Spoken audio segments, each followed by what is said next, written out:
carbon fiber. A1 करे छे? A1 नहीं, A1 से भूल जाओ. I'll tell you. And basically, hydro testing किस लिए की जाती है? See, if there are technical guys who are into mechanical engineering, they will know something called as material fatigue. Which with time happens to all these. Everything. Wherever there is welding, wherever there is seamless to be joints आता है, there is material fatigue. That is where you need to do hydro testing to check whether it is going to sustain that pressure or not. So it's very simple. What they करते हैं वो hydro testing में, they if there is one tank whatever, they put the tank on a there's a shaft, the same threads, okay. उसमें से with high pressure water, they pump water inside that, start pumping it. and they get it to a pressure. If your tank is 300 bar, they push it to 450 bar. Okay, then they'll pull it down. And at the same time, there are different sensors which are on the tank which measure the expansion of the tank. If it is point something, I don't know what is the correct. I have one hydro test because I used to do hydro test. So it comes with point something. That system automatically says it's cleared, not clear whatsoever. So then you're good to go for the next 5 years. Yes. Yeah. If it's rejected, they tell you it's rejected and they'll ask you, why rejected a tank? आपको चाहिए क्या फिर भी? This is the question they'll ask. Yeah. अभी क्या होता है दिल पे आता है यार carbon fiber tanks which you had for 3-4 years suddenly give for hydro testing it comes rejected. You'll say like fuck what? इतना costly tank. But not worth the risk, especially carbon fiber tanks. They are like I carry one carbon fiber tank myself, but I have ensured that it is hydro tested. They are like a ticking time bomb. Carbon fiber or aluminium? The aluminium ones are more. Aluminium one is carbon fiber will rip. Aluminium one will be like shred out like a flat grenade. So the best for traveling in the car and all, I recommend steel tanks. Steel tanks, you can sit on them, do whatever you want with them, jack shit, nothing is going to happen. But your carbon fiber tanks, they are lightweight, very convenient to carry, but they are a ticking time bomb. If you keep it in your car, if it gets cut on the side of your whatever, that fracture is going to increase. See, there is a stress limit. So I had one tank like that, okay. Every time I used to fill it, after around 10 days, the pressure used to drop by 50 bar. So one day I took it to, because I used to fill my own tanks through my compressor, I took it to one carbon fiber, one tester guy, and he put it in the water or something. And from down there was one pinhole. Who does it? Oh, fuck. That can expand anytime. Anytime. It was a ticking time bomb. यहाँ पे L&T में there was a fire and some of these tanks had blasted. So this guy told me that they had blasted and hit an RCC roof and actually made a hole that size and gone out of the roof. So there has been an incident. Guys who have filled their tanks in Bombay at that Ray Road guy. Earlier there was one guy at Ray Road, who shifted to Turbe. So he had an incident while filling a scuba tank. That valve shredded.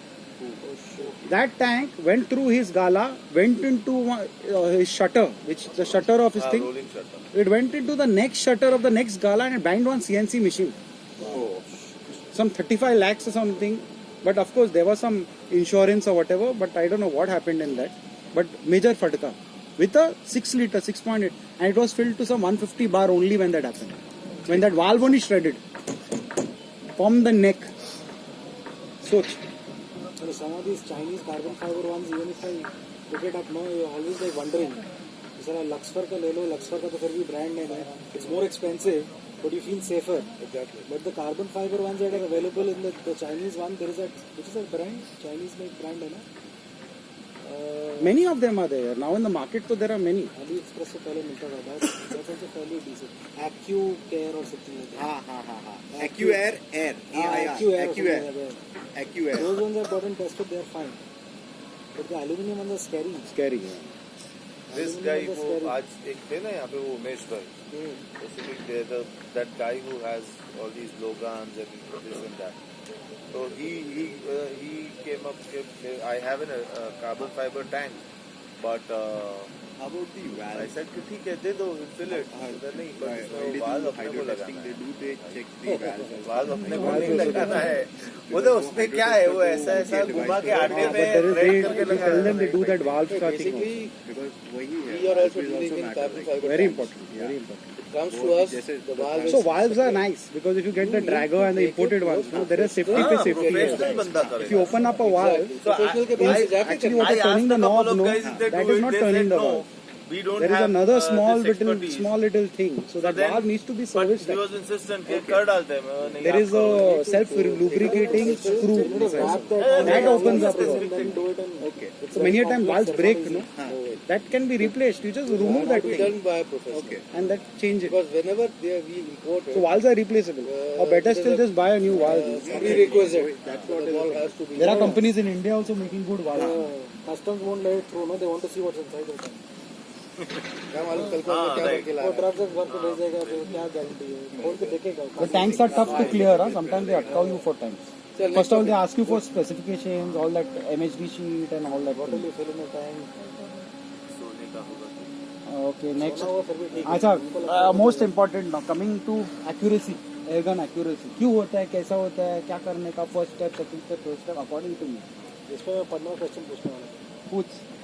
तो already पूछा है बहुत सारा. और 15.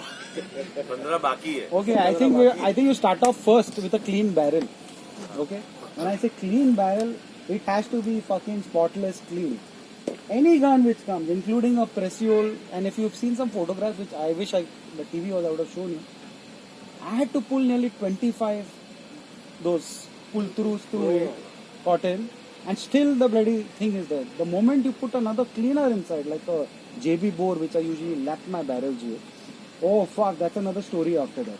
Then you sit and do for another 1 hour after that. Okay? So the moment if you don't clean your barrels well, your grooves will be okay, but you're leading in with the pellet which is going out, will start accumulating more and more lead over a period of time, and you'll feel that you need to clean the barrel more often. So there is a whole cleaning regime which I posted earlier. I will post that thing again in our group so that guys know what to do for the cleaning of the barrel. So that The two schools of thought started then. Of course, I told you 15 questions. Go ahead. Okay. So No, this is a never-ending all topic. these jokers who are online, like, all the South African chats and trade, all of them are like, no, you should never clean your barrel. Yeah. Okay. The damn thing, you clean it once, then it will take much more time to let it in. Even if your accuracy suffers, the lead itself will clean out the barrel. And then there is another school of thought which says, no, bugger, after every 700 shots, you should clean the barrel. Okay. For the FX barrels, at least I've seen you need to fucking clean. Okay, you cannot let it be like 2000 shots चल रहा है.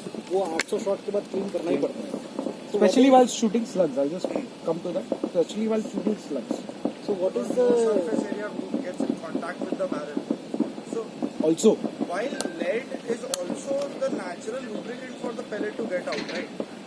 So it's like friction. You need to have it, but not too much. so what happens is with lead, I don't know if you guys have seen when those guys even show in the Collins, when the lead pressing machines, the swage machines go, that each and every lead piece has to be lubricated. That cut part, the machine which cuts part, there's a lubricant which goes and that gets pressed. If that slug is not lubricated and pressed, the pin gets stuck on that lead. So if you notice, like even I was shooting G-Smith today, you touch the pellet, after some time your fingers get black. Completely black, like black. But with pellets, you don't have that issue so much. With lead, you'll have more of this chickeness. Ideal way to do it is you wash your pellets and then relube with ballistol. That's like the best thing ever, because I used to use that on my 25 Sumatra when I had one. Clean it, and because the Yunjin pellets were really horrible. Oh, you find metal shavings and all that in the tin, so you know they're like fucked up. Put it all in a dishwasher, in a small bowl, or if you have a mini ultrasonic cleaner, drop the pellets in, keep it there for half an hour. You'll see it yourself. That full water becomes jet black. You have a tray inside. Remove the tray out. Wash your pellets. Dry them up on a towel quickly. Use a hand blower if you want, and immediately lube them with ballistol oil. Because if you don't lube them, all of them will start turning white. Suddenly you'll see all of them turning white. Then you're fucked. Because that lead actually precipitates. There is a layer, oxidized layer which falls on that. And your pellets are no longer the same anymore. So same happens with 12 gauge slugs. Correct. If you have old 12 gauge slugs and Correct. they don't have a cap on top and they don't have a pulse, Correct. they go white. Correct. So is there a way to get them back? See, when you fire slugs, no, most of the slugs don't come with a wad, right? Yeah. So some manufacturers, what they do is when you put a 12 gauge slug, they put it inside a wad They and they put press in the the cup. So doesn't matter. It's going through the barrel, but it has a wad around it. Yeah, Doesn't but really the matter. old ones don't. They just have Yeah. those, Many of them, even cutting. Shaktiman now doesn't have a wad. Yeah, Shaktiman doesn't have walls. I don't It know. doesn't Yeah. have the short cup, the sabo. It just has like a gas seal at the bottom, and it will shoot it. I don't know in a 12 bore how much accuracy whether it might. But the barrel, yes, up to some extent. I don't think so. It More will so than much. accuracy, see, if I have a choked barrel and I'm shooting a slug, there is a heavy amount of friction going on. So, do I need to continuously clean out the choke barrel? If you shoot slugs and it is without a wad, you have to clean your barrel after every session. There's no other option. You yourself will see lines on the barrel inside. You look, suddenly you see silver lines on the barrel. That is your lead. And the harder the lead, more the silver lines you'll find. And over a period of time, it will be so much that it will stop the projectile from passing. Yeah, it will constrict. No, your choke will start to expand. Sometimes you see that choke, there's a bulge somewhere in the middle or whatever. That is because of that overpressure. Okay, one more question about accuracy. Continuing from here. Anyone chip in, Satya and the others. If someone has a personal experience which is different, please chip in. You got PDA ammunition, which is lighter and marketed as armor penetrating, 20% more penetrating. Because it has no lead or antimony content, does it, and it does not deform much, does it make it more accurate to shoot because lead swagges down? And if you have a PBA pellet, after you shoot it, you get the same. So what I'm trying to say is the skirt of the pellet is a little larger than the muzzle, which does not compress fully. So would that be better for accuracy or just normal pellets? Each barrel will react differently. No? We can't say. Like I've seen I've seen some pellets. Who's wearing the skirt? I've seen some pellets with undersized skirts, but when you shoot it out, they shoot accurately because they spread. I've seen pellets with deformed skirts. Shoot it out, shoot accurately. But pellets with even a nick on the head, you shoot it out, they're all over the place. So I have not seen so much things with the skirt of a pellet technically, but the head of the pellet does matter. So when your probe pushes it through the skirt also gets reformed, right? In some cases. Up to some extent, yes. Isn't the skirt for obturation itself? What is that? The obturation is when the skirt holds the barrel. Holds the barrel. And seals it from. Seals it from. So isn't the skirt itself for that reason? It is for that. It is for that. It is for that. But sometimes if it is too deformed, You see the skirt already gets deformed. उसको ridges आ जाते हैं.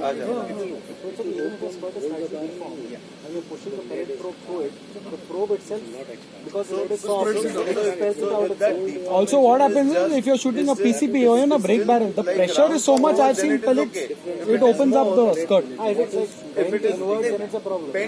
not bent inward, but if it is more than a particular this thing, it will not take that shape back because then it's a it will thin out rather than get the same shape.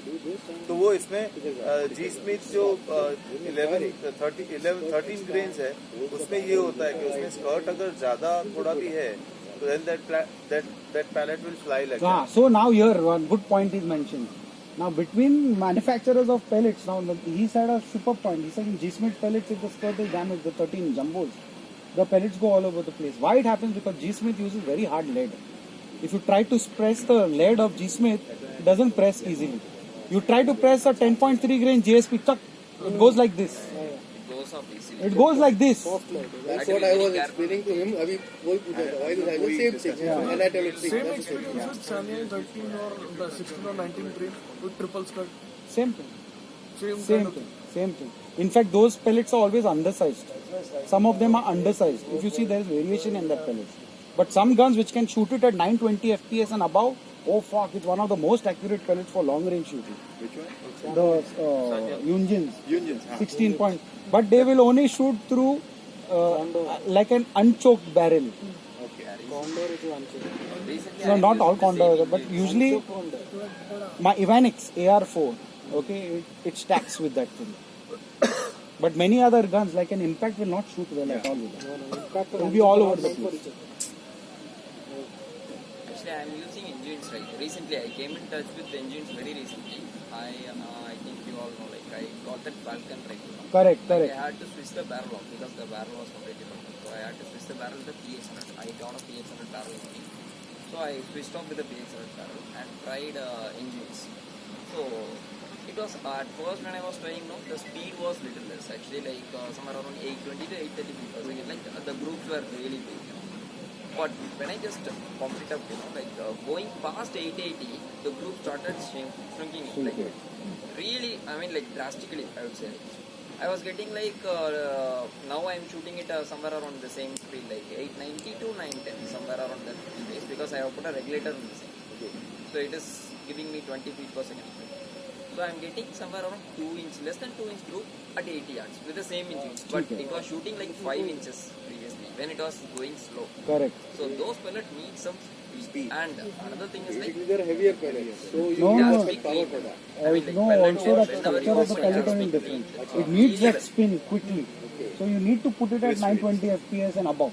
Those pellets technically. and also those pellets have some shavings inside. Like you can see some sort of shavings inside the pellet. You have to clean everything. Like you have to make the pellet. You have a lot of work before કોને shooting. ખબર એ પેલા sofa વાળાને કહે છે કે કાલે લઈ જાય નહીં તો પાછું બે દાડા ઠોકી દે Impacts because it has like rifling only at the end, like smooth twist.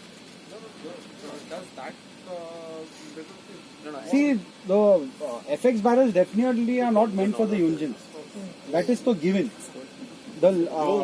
I've tried it in many FXs and thought that maybe for this will be the holy grail, but But I never. don't know for what reasons the engines, they work awesome at some Sumatras. Sumatras can stack. boss. Yeah, like they can stack अभी ती the- तुला माहित आहे की अंडरलिव्हर होती. Sumatra stack that pellets. Even in your gun, the engines will stack one above the other. Because the Koreans have made their barrels around that pellet. Yeah, around that. Because it was meant for don't that. work very well with it either, right? No, no, You no. sent me a couple of boxes and you told me you don't use it in the Pellet on pellet, Correct. heavy shot. But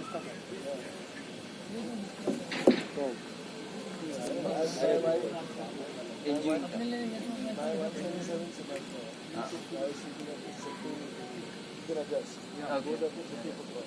Yeah, I have one of the same right now for skin quality. He was keeping on turning the power. It seems he wants to get more out of it. More than 30 foot. Where to go for it? Like In 177, more than 30 you want. See, he showed the right direction. चल ठीक है. next Next point, power of course, what he said mentioned. When do you clean the barrel? Technically, when you feel the group start opening. yeah. It can be 40 sorry. It can be 400 shots, 300 shots, even 1000 shots.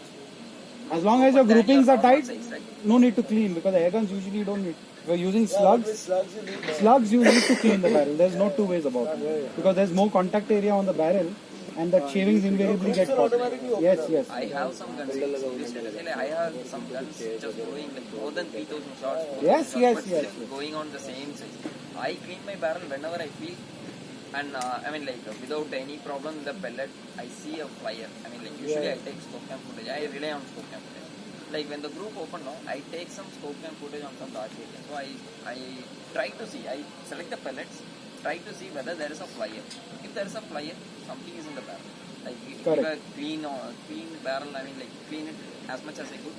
Take 25 cc shots and then continue the group. There will be a change for it. Okay, more questions. Twist rates of the barrel, how much they affect? Like, what would you suggest? They do. 18 to 21 Yeah. Depends on your Because pellet slug, whatever you're using. So I'll give you an example, a quick shooting example.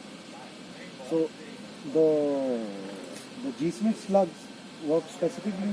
We designed it around the PX100 barrel. Okay. You see, they are undersized.